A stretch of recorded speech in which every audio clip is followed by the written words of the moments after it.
Monsieur le Président, je voudrais souligner à la haute attention de la communauté internationale une situation qui s'est développée ces dernières semaines à la frontière haïtiano-dominicaine, créant un malaise inutile entre les deux républiques qui se partagent l'île. Je souhaite préciser que la République d'Haïti n'est en guerre avec personne. Les Haïtiens sont un peuple généreux et solidaire qui croit au dialogue et à la possibilité de partager équitablement des ressources communes sans heurts et dans le respect mutuel. Je suis venu vous dire que nous n'avons pas de jugement ni d'intention qui peuvent préjudicier ceux qui sont nos voisins, avec nous partageons l'île d'Haïti, avec qui nous sommes appelés à vivre et à progresser. L'histoire nous rappelle chaque jour que la violence entre pays frères ne peut entraîner que des regrets et nous laisser des amertumes qui se transmettent de génération en génération. Je suis venu vous dire et surtout vous transmettre le message du peuple haïtien dans son ensemble. La rivière qu'on appelle la rivière Massacre, une trop grande scène de friction historique et actuelle entre la République d'Haïti et la République dominicaine, nous invite à faire nôtre et à faire de notre mieux pour ne pas réveiller les vieux démons, ressusciter d'anciennes blessures, ni en causer d'autres. Haïti réaffirme son droit souverain du peuple haïtien d'utiliser les ressources hydriques binationales comme le fait la République dominicaine et revendique une répartition équitable des eaux de cette rivière. Le peuple haïtien choisit la voie du dialogue et de la négociation pour régler pacifiquement le différend dans le respect des instruments juridiques internationaux déjà signés de bonne foi entre les deux États en 1929 et en 2021. Mesdames, Messieurs les chefs de délégation, distingués délégués, chers compatriotes, qu'il me soit tout d'abord permis d'adresser mes félicitations aux frères de la Caraïbe, son Excellence M. Denis Francis, pour son élection à la présidence de la 78e session ordinaire de l'Assemblée générale des Nations unies. Je saisis l'occasion pour redire au secrétaire général Antonio Gutiérrez toute la gratitude du peuple haïtien qui a apprécié à sa juste valeur sa récente visite au pays et son soutien indéfectible à la démarche d'Haïti auprès du Conseil de sécurité pour l'obtention d'un soutien robuste à la police nationale d'Haïti. Monsieur le Président, je me félicite du thème choisi pour guider nos interventions au cours de cette session. Rétablir la confiance et raviver la solidarité mondiale, accélérer l'action menée pour réaliser le programme 2030 et ses objectifs de développement durable en faveur de la paix, de la prospérité, du progrès et de la durabilité pour tout le monde. Il nous incombe d'examiner et de proposer des solutions aux principaux défis mondiaux susceptibles de faire progresser la paix, la sécurité et le développement durable. En effet, il est difficile de concevoir le développement sans la paix et la sécurité. Il faut faire preuve de solidarité et de détermination pour relever ces défis. Le monde, à la veille de l'échéance de 2030, va mal.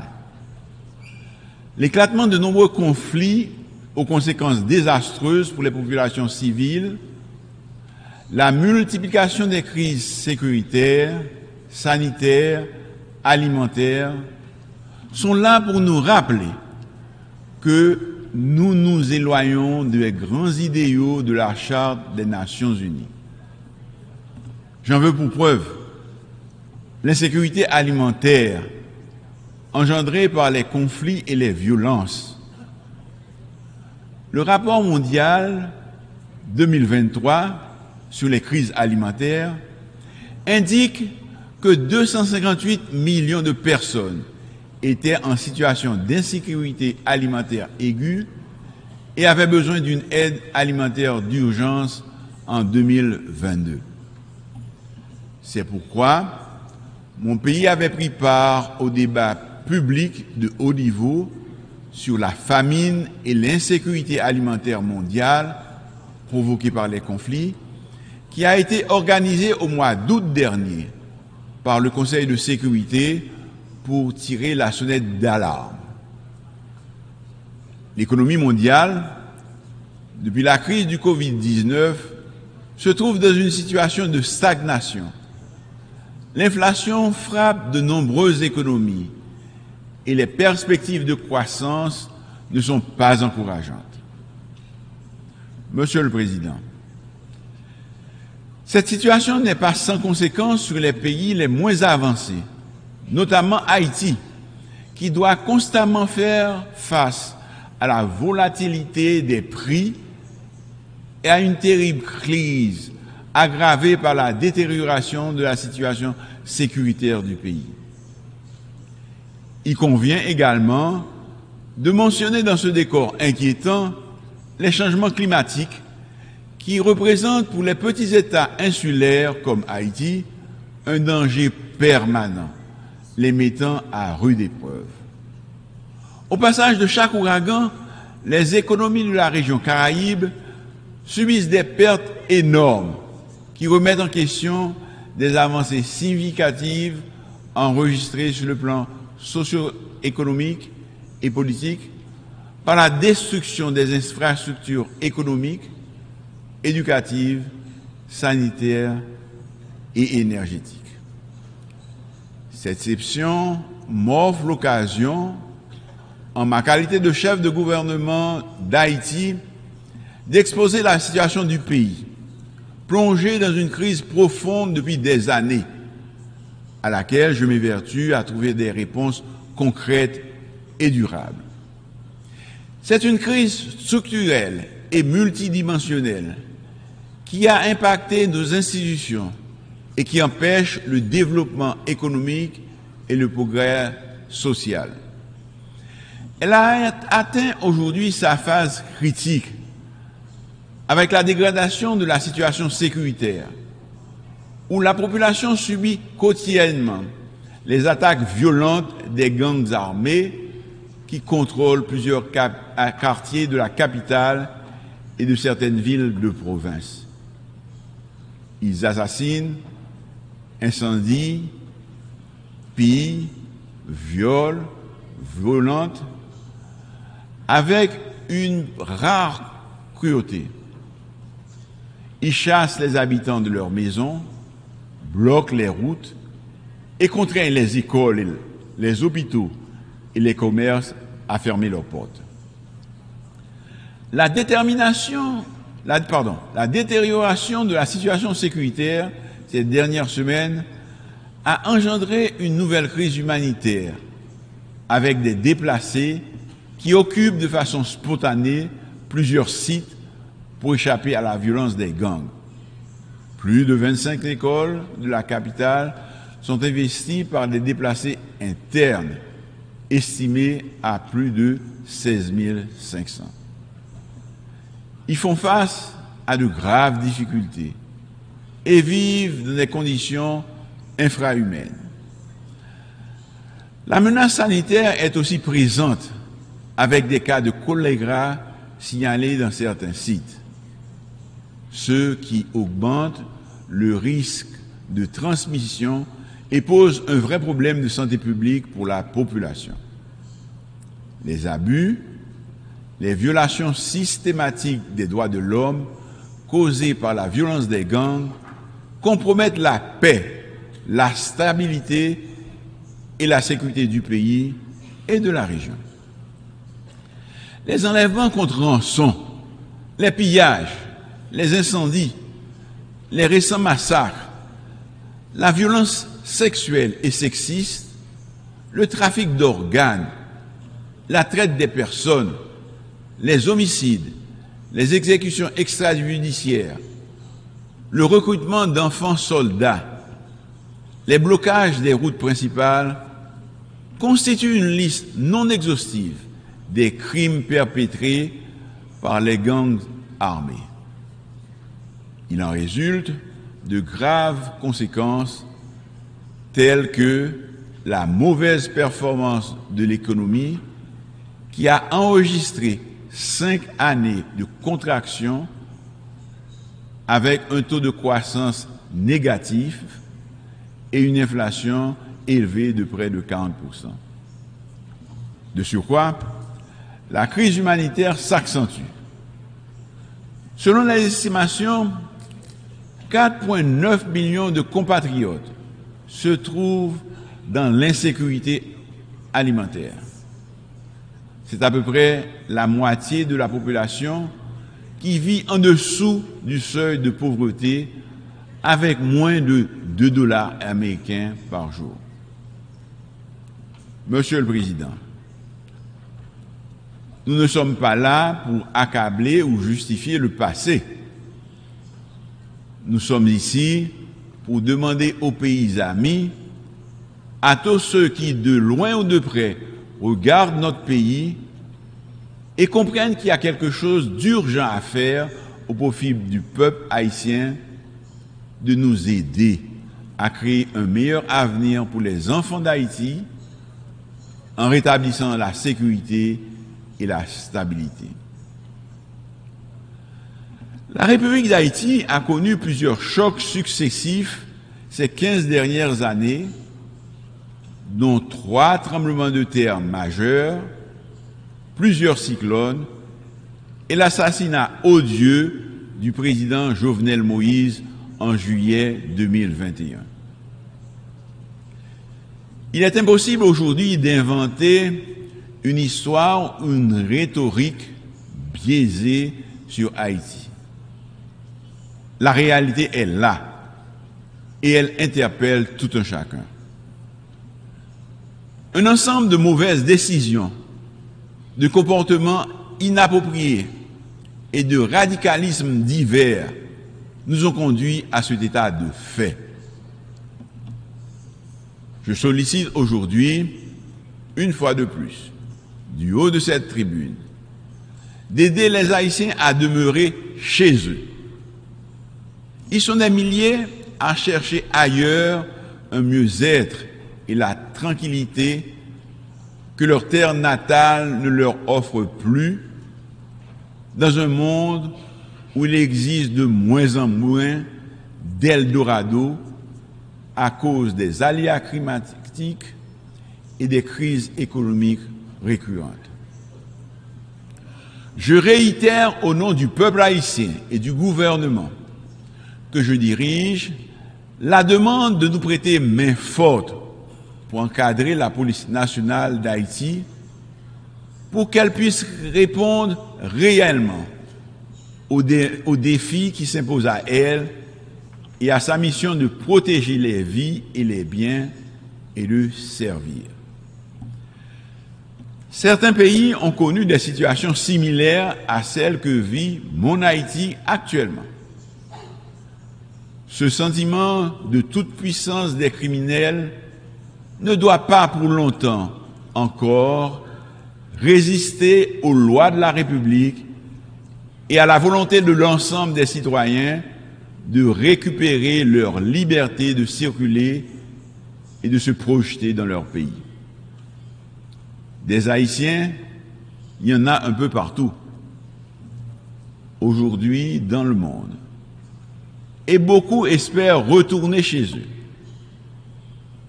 Nous sommes reconnaissants à certains pays qui les ont accueillis.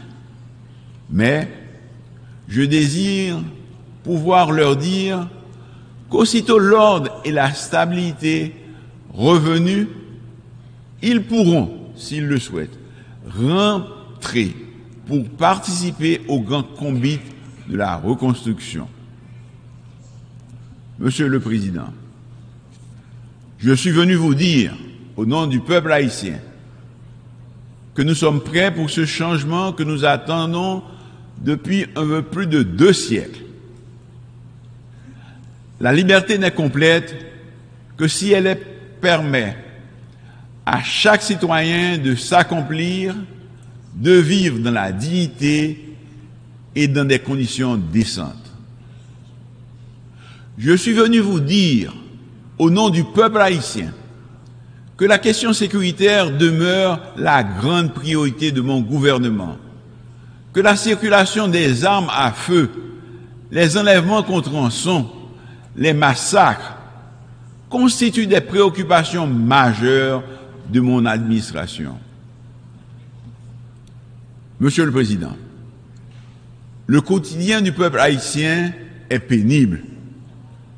C'est pourquoi le Conseil de sécurité, qui dispose du pouvoir et de la compétence nécessaires en vertu du chapitre 7 de la Charte, doit agir en urgence en autorisant le déploiement d'une mission multinationale de soutien à la sécurité à composante policière et militaire pour aider la police nationale d'Haïti à combattre les gangs et rétablir l'ordre.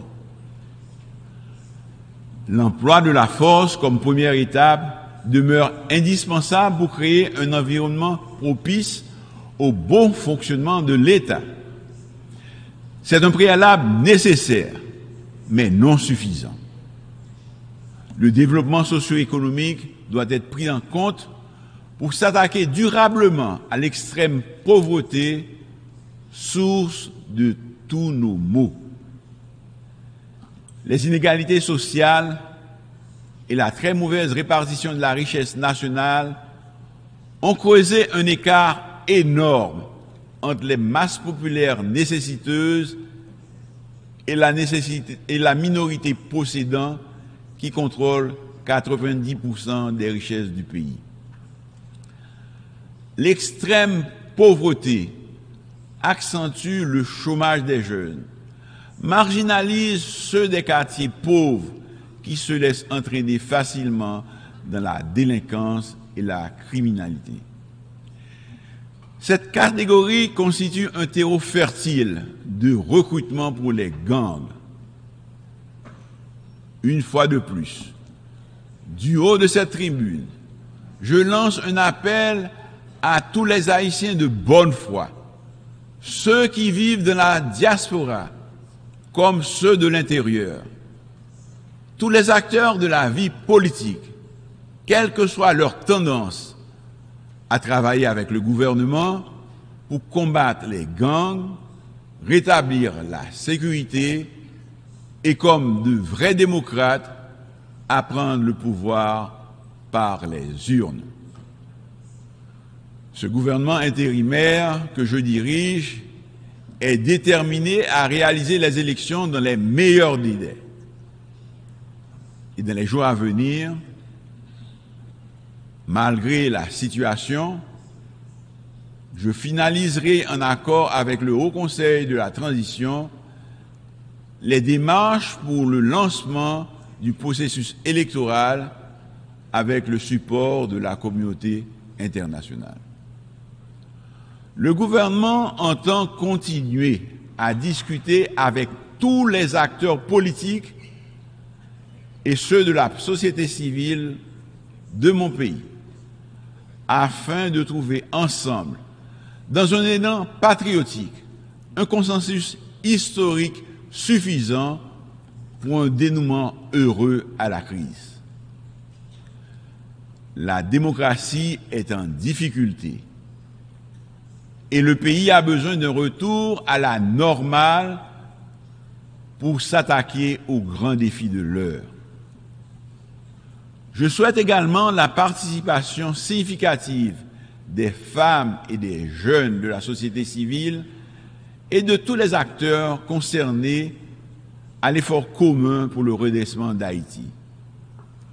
Seul un gouvernement légitime, issu d'élections libres, honnêtes, démocratiques et transparentes, pourrait s'atteler à la tâche de la refondation territoriale, économique, sociale et institutionnelle.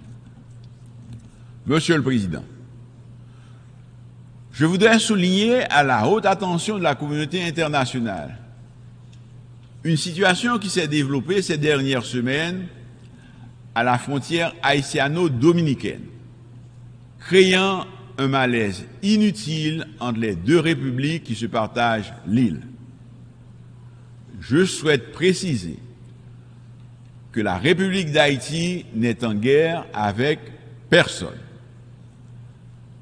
Les Haïtiens sont un peuple généreux et solidaire qui croit au dialogue et à la possibilité de partager équitablement des ressources communes sans heurts et dans le respect mutuel. Je suis venu vous dire que nous n'avons pas de jugement ni d'intention qui peuvent préjudicier ceux qui sont nos voisins, avec nous partageons l'île d'Haïti, avec qui nous sommes appelés à vivre et à progresser. L'histoire nous rappelle chaque jour que la violence entre pays frères ne peut entraîner que des regrets et nous laisser des amertumes qui se transmettent de génération en génération. Je suis venu vous dire et surtout vous transmettre le message du peuple haïtien dans son ensemble. La rivière qu'on appelle la rivière Massacre, une trop grande scène de friction historique et actuelle entre la République d'Haïti et la République dominicaine, nous invite à faire nôtre et à faire de notre mieux pour ne pas réveiller les vieux démons, ressusciter d'anciennes blessures, ni en causer d'autres. Haïti réaffirme son droit souverain du peuple haïtien d'utiliser les ressources hydriques binationales comme le fait la République dominicaine et revendique une répartition équitable des eaux de cette rivière. Le peuple haïtien choisit la voie du dialogue et de la négociation pour régler pacifiquement le différend dans le respect des instruments juridiques internationaux déjà signés de bonne foi entre les deux États en 1929 et en 2021. Monsieur le Président, avant de conclure, je saisis l'occasion pour saluer les pays frères et amis, ainsi que les organisations internationales, pour leur engagement et leur expression de solidarité envers Haïti